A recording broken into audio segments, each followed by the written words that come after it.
Pemirsa, beberapa waktu lalu terjadi antrian panjang kendaraan di SPBU. Pemerintah Kota Manado menyebutkan hal tersebut karena penyesuaian digitalisasi di SPBU.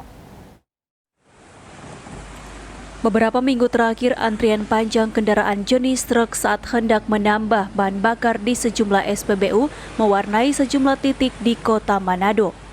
Pemerintah kota mengkonfirmasi antrian ini diakibatkan adanya digitalisasi di semua SPBU agar pengisian solar bersubsidi bisa tepat sasaran. Dijelaskan juga untuk stok bahan bakar jenis solar saat ini tidak mengalami kelangkaan, hanya saja digitalisasi yang sering menjadi kendala pihak SPBU dalam melakukan pengisian bahan bakar. Solar di Kota Manado sampai saat ini ada tersedia, cuma mengalami antrian karena waktu kendaraan tangki dari Depo Bitung ke SPBU itu yang tidak menentu. Maksudnya di SPBU juga belum bisa pastikan berapa durasi waktu dari Depo ke SPBU.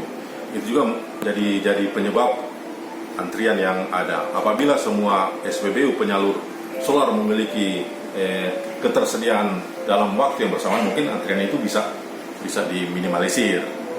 Itu juga dengan terjadi karena penerapan sistem digitalisasi yang diterapkan oleh Pertamina untuk pemakaian bahan bakar minyak bersubsidi, yaitu solar dan premium.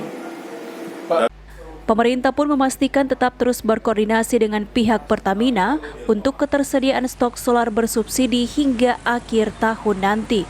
Hizkia Waran Kiran melaporkan untuk Kawanua TV.